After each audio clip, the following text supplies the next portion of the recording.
Hello friends and welcome to another interesting episode of सिनेटेल।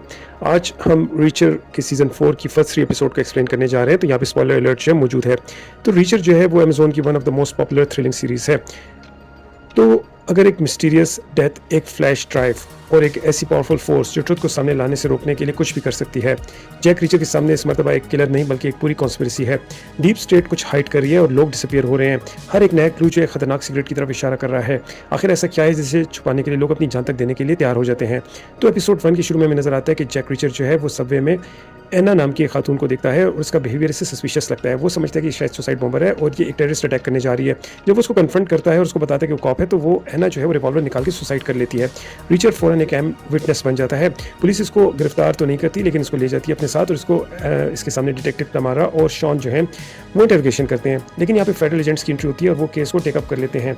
यहाँ पर सबसे बड़ा क्वेश्चन ये होता है कि फ्लैश ड्राइव जो है एना के पास एक बहुत ही इंपॉर्टेंट फ्लैश ड्राइव होती है जिसमें पेंटागन का इंपॉर्टेंट डेटा होता है, वो मिसिंग होती है। लेकिन रीचर को इसके बारे में कुछ मालूम नहीं होता। तो पुलिस स्टेशन से जैसे वो बाहर निकलते हैं तो कुछ अटैकर्स उसके ऊपर अटैक करते हैं, जहाँ उनको डिफीट कर देते हैं। लेकिन उसको समझ आ जाता है कि एना की मौत कोई आम मौत नहीं, बल्कि ये कोई रैंडम इंसिडेंट नहीं, बल्कि ये एक बहुत ही सस्पिशियस किस्म की डेथ है।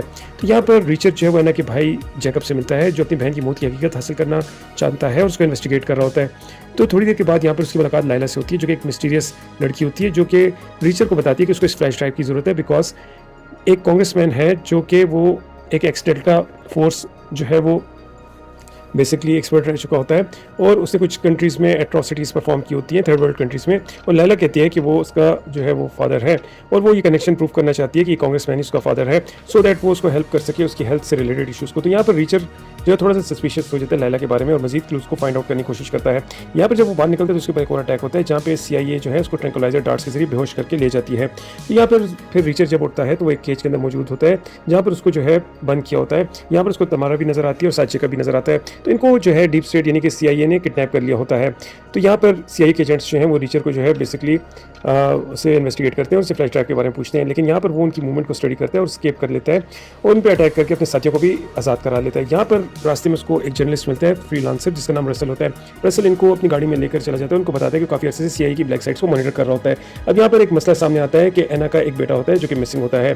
तो यहाँ पर जैकब जो है वो रीचर को कहता है कि वो एना के बेटे को तलाश करे। यहाँ पर जब उसकी तलाश में निकलते हैं तो उनको यहाँ पर एक डेड बॉडी मिलती है, क्योंकि जिस फीमेल के साथ उसने टाइम स्पेंड किया होता है। तो यहाँ पर अब 2 लोग मिसिंग होते हैं। एना की तो डेथ हो चुकी होती है और उसका बेटा जो है बेन जो है वो भी मिसिंग होता है। अब रीचर मजीद इन्वेस्टिगेशन करता है कि कांग्रेस में जो जॉन सिम्पसन है इसका इस केस से क्या ताल्लुक है, क्योंकि लैला ने उसका रेफरेंस दिया होता है। जब वो सिम्पसन को कन्फ्रंट करता है तो सिम्पसन को बताता है कि वाकई में वो डेल्टा फोर्स जो है बेसिकली रह चुका होता है एक्स, लेकिन उसका जो है लैला के साथ कोई ताल्लुक नहीं होता, ना ही वो उसकी बेटी होती है। वो इवन DNA टेस्ट तक देने को तैयार हो जाता है।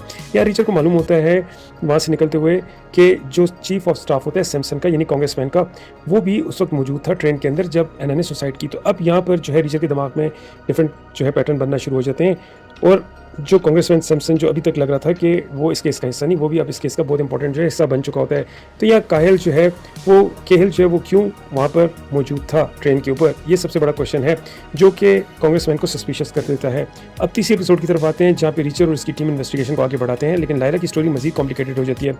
लायला अपने फादर को तलाश नहीं कर रही होती, कांग्रेसमैन उसका फादर नहीं है, बल्कि लैला अपनी माँ से मुतालिक एक खतरनाक पास और डेल्टा फोर्स से जुड़े कुछ वॉर क्राइम्स की हकीकत जानने की कोशिश कर रही होती है। तभी वो उस कांग्रेसमैन को इन्वेस्टिगेट कर रही होती है और वो नहीं चाहती कि कांग्रेसमैन कल को अमेरिका का प्रेसिडेंट बने, क्योंकि वो एक वॉर क्रिमिनल होता है।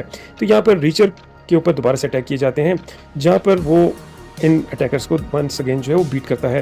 लेकिन अब असल मिस्ट्री ये है कि जॉन सिम्पसन जो है उसका मिलिट्री पास जो है वो क्यों इतना सस्पिशियस है। रीचर के पुराने मिशंस और वॉर क्राइम्स के इल्ज़ाम के दरमियान अब कनेक्शन जो है वो एक स्टेब्लिश होता हुआ नज़र आ रहा है। और फिर कहानी एक डार्क टर्न लेती है।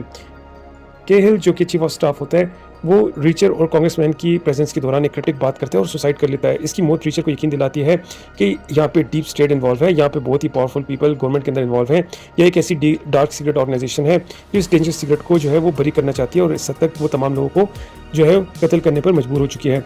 तो अब इन तमाम पीसेस को अगर एक दूसरे के साथ जोड़ना शुरू करें एना, तो हमें नजर आता है कि एना की जो सस्पिशियस सुसाइड थी, इसका मिसिंग बेटा बैन, मिसिंग फ्लैश ड्राइव और लैला की स्टोरी, हिडन स्टोरी जो है और सैमसन का जो मिलिट्री पास्ट है वॉर क्राइम्स का और केहिल की सुसाइड, ये सारी चीज़ें जो है अब रीचर के दिमाग के अंदर एक पैटर्न क्रिएट कर चुकी है। वो समझ चुका है ये एक आम केस नहीं, बल्कि इसके अंदर डीप स्टेट इन्वॉल्व है, गवर्नमेंट की सीक्रेट्स इन्वॉल्व है, पेंटागन इन्वॉल्व है और इसके साथ साथ जो है CIA भी इन्वॉल्व है।